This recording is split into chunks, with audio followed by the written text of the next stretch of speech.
Доброго времени суток, мои дорогие подписчики и гости моего канала. С вами канал Энергия Таро. Это значит, что сегодня мы с вами делаем очередной расклад.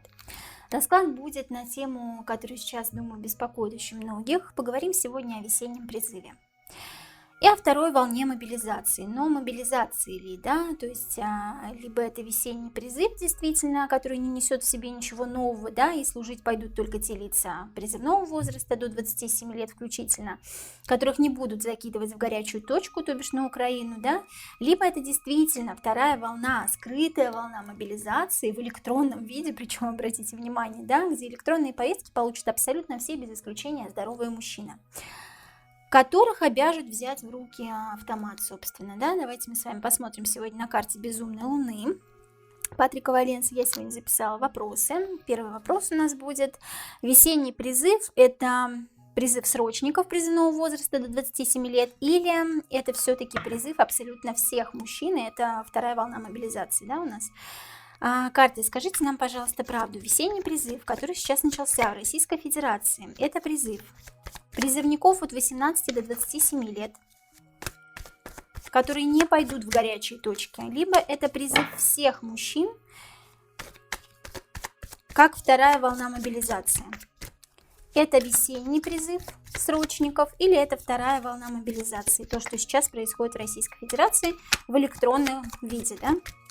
Это весенний призыв или это вторая волна мобилизации началась у нас? Ну, это господи, дорогие мои, сейчас я вам все расскажу, да, тут все понятно. По первым двум картам все ясно. Ой, кошмар. Колесо фортуны, луна и двойка жезлов. Все начинается сначала. Здравствуй, дорогое колесо фортуны, здравствуй, обратный отчет, здравствуй то, что было в первую волну мобилизации, да, решила обмануть нас правительство снова наглым образом, и некий весенний призыв, да, скрытый такой волной мобилизации, да, объявить таким образом, вот, выковырять из сухой земли то, что уже невозможно выковырять, да, они уже пытаются плоскогубцами вытащить из людей, ну, скажите вы да, ну, подпишите вы, да, подпишите вы этот, как его, господи, повестку эту. Ну, то есть пытаются уже выковырять из людей плоскогубцами буквально. Ответ «да». То есть даже не ответ «да», а то, что они придут по повестке в военкомат, да. То есть они людей пытаются запугать, заманипулировать пытаются людьми, да. Все как в прошлый раз у нас, все в принципе у нас продолжается. Сначала, правда, по девятке кубков хочу отметить то, что правительство сначала поняло, третий глаз открылся, да, блин, что-то мы не так сделали, это в первую волну мобилизации, да, они поняли то, что, блин, как-то вот они все испугались жутко нашего дьявольского заговора, да, а может быть мы как-то по-другому сделаем, ну и сделали по-другому. Они все говорят то, что электронные повестки это на самом деле действительно весенний призыв. И отправляться они будут исключительно там людям с 18 до 27 лет, да, призывникам, то бишь сделали они электронные повестки для того, чтобы просто увидеть всех мужчин в своей базе, да, и не отправлять повестки тем, кому это не нужно. Ну, на самом деле все, конечно же, абсолютно не так. Мы сейчас, кстати, еще сделаем ответ на этот вопрос, да, для чего сделали вообще электронные повестки. Но здесь черным по белому говорится. Колесо фортуны, возврат назад по луне, это жесткий обман и манипуляции, выковырить просто вот плоскогубцами, просто вытащить ответ «да». Да, я пойду, грубо говоря, на войну, да, воевать. Они поняли, да, они поняли свою ошибку, что люди очень сильно испугались по десятке мечей сначала в первую волну мобилизации, то, что их дьявольский заговор, ну, он сработал отчасти, и поэтому они решили сделать все по новой, но очень хитро сманипулировать. Посмотрите, какие ниточки здесь, да, люди на ниточках, как куколки такие, да, и они решили просто вытащить плоскогубцами ответ «да» с призывников, да, с мужчин, испугать их просто, да, по дьявольскому заговору, просто напугать их до такой степени, чтобы они попали опять вот в эту десятку мечей, чтобы они уже ничего не смогли сделать и просто пришли к ним добровольно, понимаете? Это все сейчас то, что происходит, это все, грубо говоря, жесткая манипуляция, запугивание. Не поддавайтесь. Карты говорят тут, да, вот я даже вот здесь вот вижу не поддаваться, потому что здесь просто вот хитрый ход таких лживых игроков. Простите, что называю вещи так жестко своими именами, но у меня тоже есть мужчины, да, родные, любимые, и я тоже на эмоциях. Для чего ввели электронные повестки? Основная цель правительства Российской Федерации. Карты, скажите нам, пожалуйста, для чего ввели электронные повестки в 2023 году в Российской Федерации? Основная цель правительства Российской Федерации. Для чего ввели электронные повестки? Основная цель правительства Российской Федерации. Сама повестка, собственно, да? Королева кубков, ну, понятное дело, все ясно. Ага. Так, ну, во-первых, для того, чтобы... Сейчас я вам все расскажу. Так, 8 жезлов, королева кубков. Ой, господи, давайте по первым 2 картам сначала, да?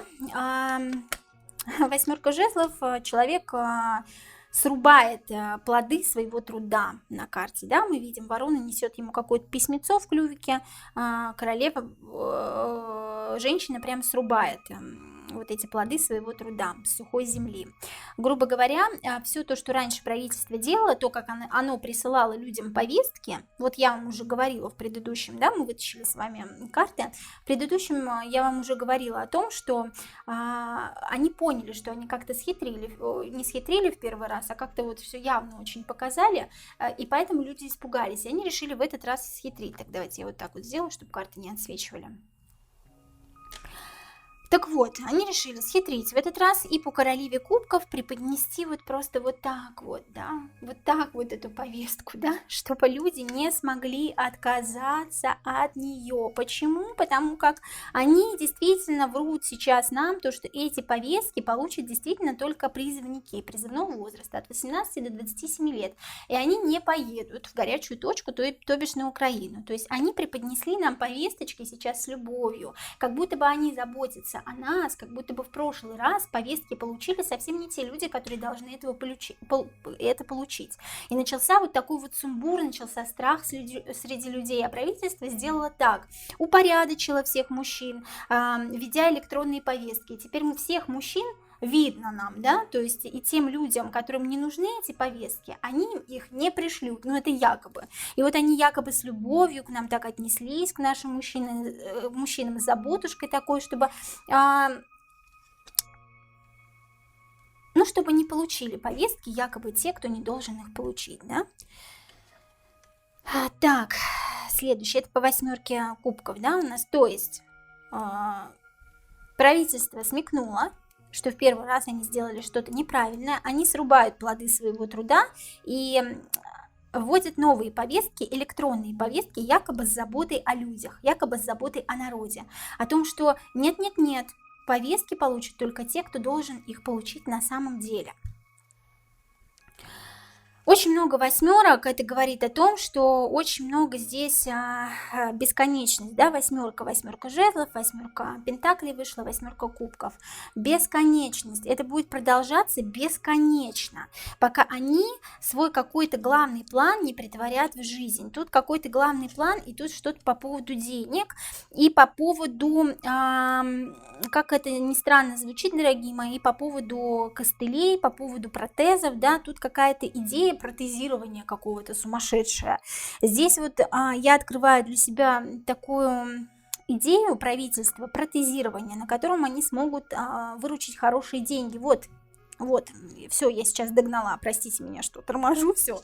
Вот, полноценно рассказываю. Правительство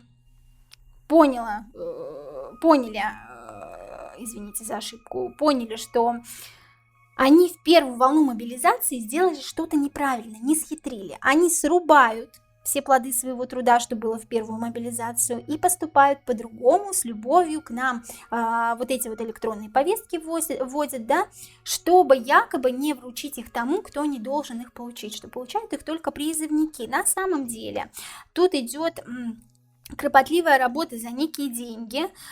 Здесь некий план должен воплотиться в жизнь, да, по 6 жезлов, некий зловещий план, да, посмотрите на человечка, человечек сошел с ума, у человечка красная половина лица, что означает, что человек немножко не в себе, он пытается привести свой какой-то сумасшедший план в действие, план по поводу денег. Сейчас вот этот план воплощается в жизнь, им нужно больше людей, больше денег для того, чтобы заработать деньги на протезирование. Протезирование, сами понимаете, приносит огромные, колоссальные деньги. Это берете кредит на протезы, там, я не знаю, соответственно, платите деньги, да, не выплачиваете кредит за эти протезы, пожалуйста, у вас эти протезы изымают. Ну, то есть, грубо говоря, ну, тоже посмотрите YouTube, да, сейчас про эти протезы очень много говорят. Я действительно сначала думала, что неправда, но вот здесь вот конкретно идет про рекламу протезов, про то, что людей хотят протезировать, как можно больше людей нужно, чтобы они потеряли руки, ноги, да, неважно, там помрут они, не помрут, но самое главное, чтобы вот была реклама протезов, были протезы, купленные за деньги, в кредит, я не знаю, да, чтобы это правительство получало эти деньги потом, ну, с этих кредитов, да, грубо говоря. Если ты не платишь кредит, то у тебя эти протезы забирают. Все, теперь я поняла полную картину. Для чего ввели электронные повестки? Для того, чтобы вручить их абсолютно всем. Им нужно как можно больше людей для того, чтобы вот реклама, главная реклама протезов. Ну, что значит реклама, да, покупки в кредит, у кого нет денег, протезы дело очень дорогое. И если нет денег на протезы, если нет денег платить кредит, значит мы у тебя эти протезы изымаем. Здесь главная задача в деньгах и вообще в принципе здесь война как главная денежная какая-то задача, денежная какая-то реформа. Тут вот что-то вот по поводу денег, по поводу протезов. Сейчас вот у них какой-то вот этот вот великий план, он должен свершиться. Они всем абсолютно электронные вот эти повестки отправят. Кто-то действительно не справится эмоционально, кто-то действительно придет в военкомат, да, и очень многие придут и пойдут на войну. Я надеюсь, вы не пойдете, дорогие мои, все, кто смотрит меня сейчас. Я надеюсь, у вас есть голова на плечах. Так вот, все вот они придут, пойдут, и тот, кто остался без ног, без рук, конечно же, будет приобретать себе протезы, да, рекомендуемые нашим правительством Российской Федерации. И вот эти протезы, они принесут им огромные просто деньги по рыцарю Пентаклей. Вот такие дела, друзья мои. Здесь вот такая вот цель. Для чего ввели электронные повестки? Это самый лучший способ раздать их абсолютно всем. И самый быстрый способ, наверное, да, чтобы не ходить по домам и так далее. Сможет ли правительство Российской Федерации наложить ограничения на всех граждан Российской Федерации, уклоняющиеся от повесток? А именно, у нас там запрет на вождение транспортного средства, запрет на выезд за границу, да, там запрет на регистрацию ИПО и так далее, да, там много запретов на самом деле. Сможет ли правительство Российской Федерации наложить ограничения на всех граждан Российской Федерации, уклоняющихся от повесток? Сможет ли правительство Российской Федерации наложить ограничения на всех граждан Российской Федерации, уклоняющихся от повесток? Ограничения в виде вождения транспортного средства, взятия кредитов, запрет на выезд за границу и так далее. Сможет ли правительство Российской Федерации наложить запрет на уклоняющихся граждан от мобилизации Российской Федерации?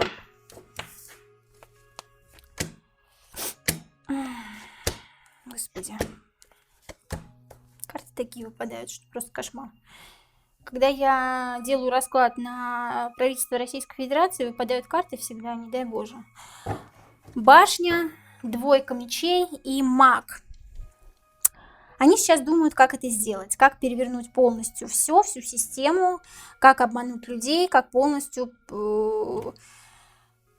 сделать так, чтобы действительно этого добиться, да, чтобы люди вообще остались с носом, те, кто уклоняется от мобилизации, да, уклонистов, как все перевернуть с ног на голову, да, как перевернуть жизнь этих людей с ног на голову, как сделать так, но сейчас они пока не знают, как это сделать полностью, да, потому что граждан много на самом деле, у всех отнять транспортные средства, там, запретить выезд за границу всем абсолютно, регистрацию ИП они не смогут, они сейчас думают, решают, как это сделать по магу, как сделать так, чтобы вот эта манипуляция вся вообще с электронными электронными повестками свершилось для них удачно по королю кубков, да, чтобы они прекрасно отпраздновали эту победу, да, и чтобы все те, кто уклонился от призыва, вот видите, по пятерке кубков они ругают, да, этих людей, кто уклонился от призыва, правительства ругает человека, кто уклонился от призыва, чтобы по пятерке кубков просто полностью оставить этих людей с носом, да, чтобы они не могли брать кредиты, чтобы они не могли брать ипотеки, чтобы они не могли водить транспортные средства, эти мужчины, да, которые уклоняются, ну, уклоняются, это я в кавычках говорю, да,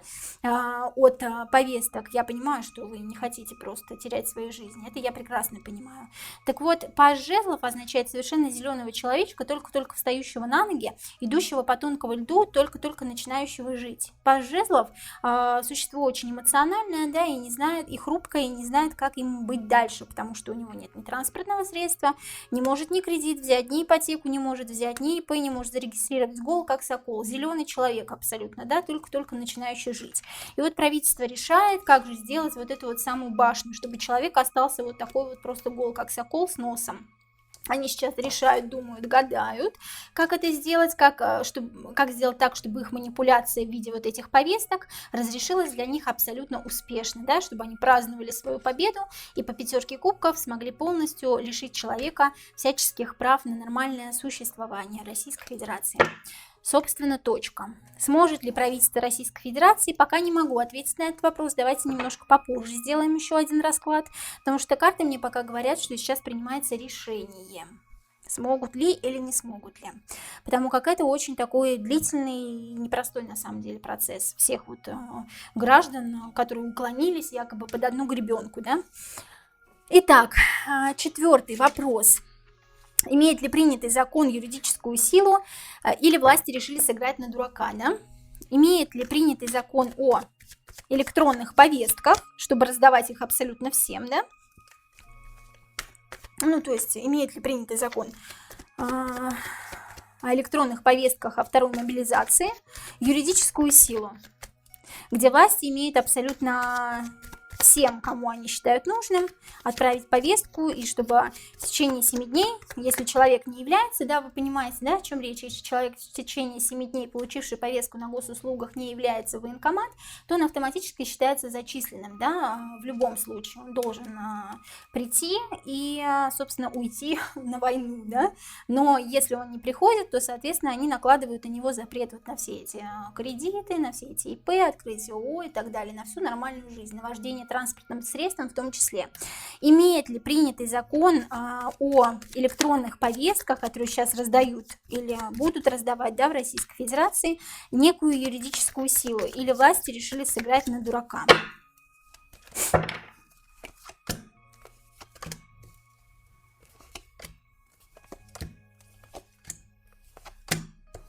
Не имеет, конечно же. Двойка пентаклей, двойка кубков. Здесь какой-то договор был заключен, да, нехороший между двумя лицами, да, две некие страны заключили между собой договор. Здесь говорится, вот и здесь вот эти две страны, да, они как бы друг другу помогают, да, одно дело делают, так скажем. И вот здесь две страны, да, собственно говоря, только одна даже не понимает, что она делает, заключая договор вот с этой страной. Эта страна как раз сейчас за смерть, да, за какие-то войны. Я не знаю, кто есть кто здесь, но две какие-то страны заключили между собой некий договор. Они, кстати, как раз вот против сейчас той ситуации на Украине, да, против Украины, две какие-то страны против одной страны. Соответственно, это тут говорится о войне с Украиной, да? Имеет ли принятый закон юридическую силу? Не имеет.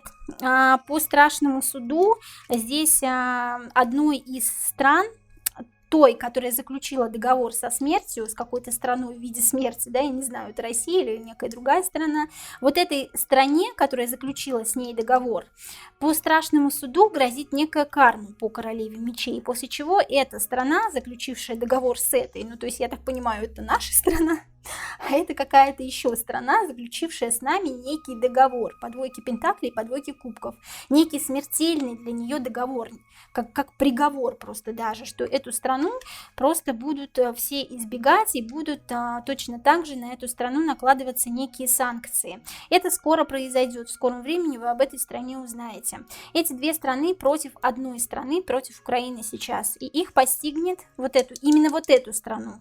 не нашу страну, а именно почему-то вот эту страну, потому что нашу, наверное, уже постигли какие-то санкции, да, по страшному суду постигнет по королеве мечей некая карма, после чего они вынуждены будут голы как сокол, да, то есть получается по пятерке пентаклей что-то вот либо вот не будет доставать ресурсов в этой стране, которая заключила с нами договор, либо вот, ну, вот что-то будет, какая-то карма эту страну постигнет за то, что она вот заключила договор ну, грубо говоря, против людей, да.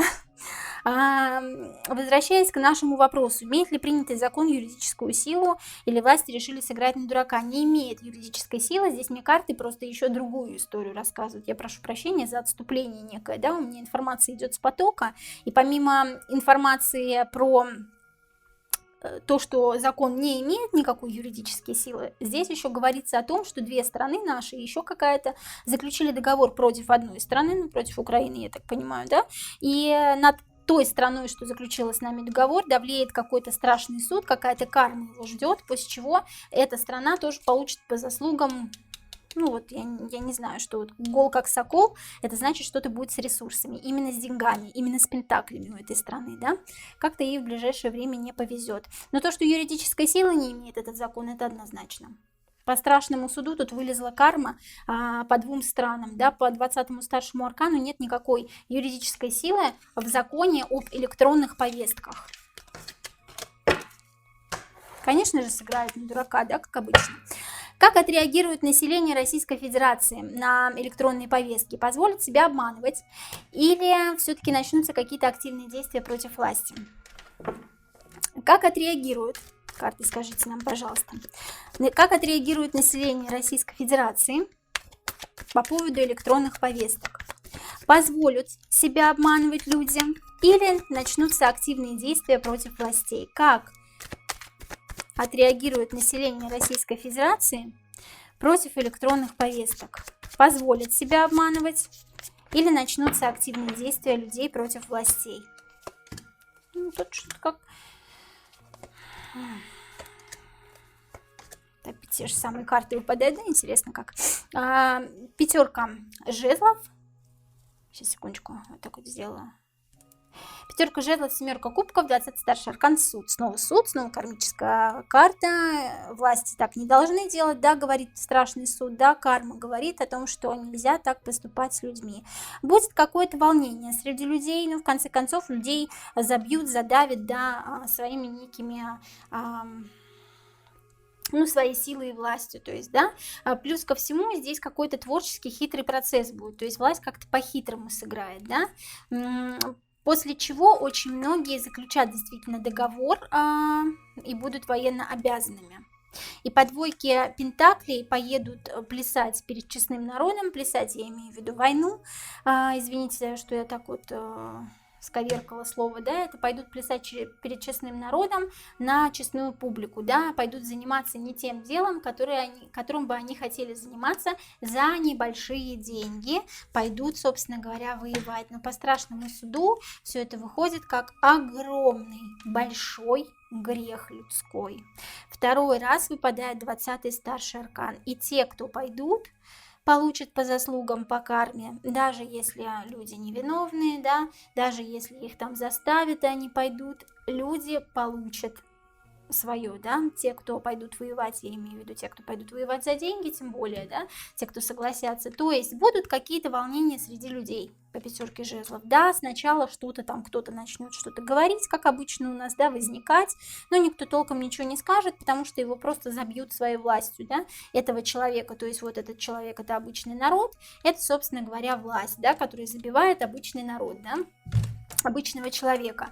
Тут они еще пойдут как-то из хитрости, какой-то творческий процесс включен, да, ну, видимо, вот эти электронные повестки, это и есть некий творческий процесс, некая хитрость, видите, хитрый человек, да, черное лицо тут просто выходит у нас тут из человека, да, вот эта вот власть со своим хитрым черным лицом, некий творческий процесс, некую хитрость она все-таки включит, да, как-то, и вместо кнута якобы будет пряник, да, она расскажет про какие-то деньги, да, людям, люди пойдут заключать договор за эти самые мелкие деньги, да, и за эти самые мелкие деньги пойдут плясать перед честным народом. Плясать перед честным народом, это значит наперевес с автоматом гулять, да, по горячим точкам.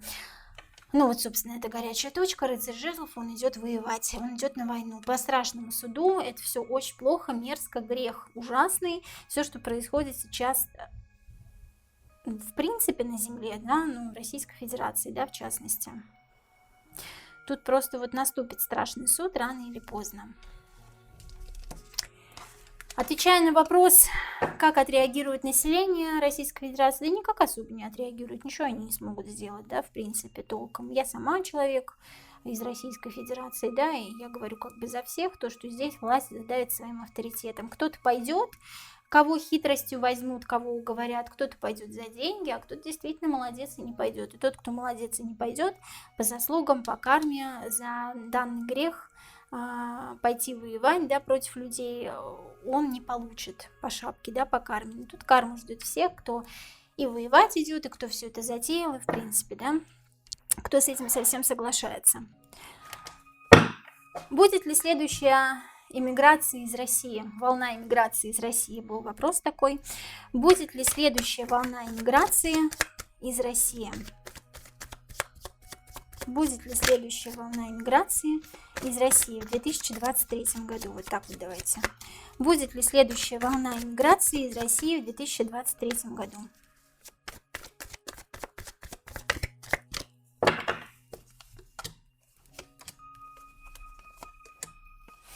Нет, не будет. Почему? Потому что в дураках оставить, да?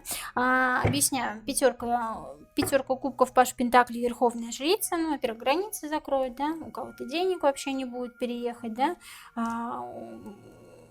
Вовремя не получилось. Тогда, когда нужно было, тут говорится, да, и, естественно, соответственно, границы закроют, люди будут, естественно, защищать свои права, пытаться, да, но все как в прошлом, вот только что мы вытаскивали с вами карты, власти как-то схитрят, как-то сманипулируют, все начнется так, как в первую волну мобилизации, кто-то успел уехать, кто-то не успел, границы будут закрыты, здесь уже четко границы будут закрыты, людей просто-напросто оставят в дураках, да.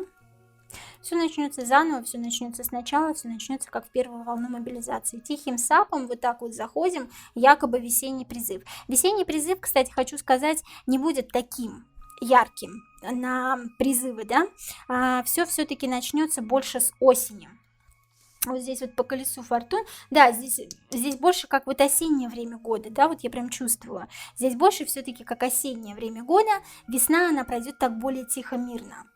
Но весной, да, весной начинается мобилизация, собственно говоря, кого-то уже призовут. А вот осенью будут какие-то жесткие меры, ну, наверное, границы уже закроют, собственно говоря, да, осенью. И тут прям не выпустят никого, люди будут защищаться, по колесу фортуны все начнется сначала, как в первую волну мобилизации, и людей просто оставят в дураках. Возможно, даже будет хуже, чем в первую волну, да. Но просто те, кто действительно не будут ничего подписывать, я думаю, что они останутся там, где они и были, да, там, где они и жили. Поэтому просто не подписывайте ничего. Совет от карты вот как раз, да, мы сейчас вытянем, как противостоять тому, что происходит сейчас в Российской Федерации с мобилизацией.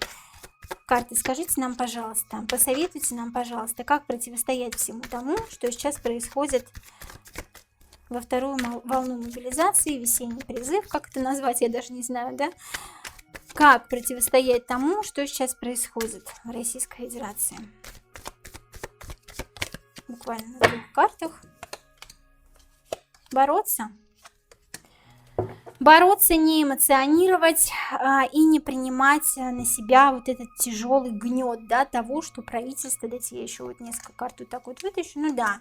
Во-первых, не бояться, сражаться, отстаивать свои интересы по рыцарю мечей, да, не эмоционировать по тузу кубков ни в коем случае. Сначала идет рыцарь мечей, потом следом идет туз кубков, сначала сражаетесь, потом вроде как эмоции за вами вот так вот наступают, да, но не эмоционируйте, перекрывайте вот этой картой, вот эту карту, никаких эмоций, только в голом сухом остатке защита своих прав, да, не берите на себя тяжкий гнет, про который говорит вам правительство, идти за денежку, да, за хорошую, вот король пентаклей, человек из власти, да, предлагает денежку, не идите за этой денежкой, не берите на себя тяжкий груз, не берите на себя тяжкий грех, не бойтесь ничего.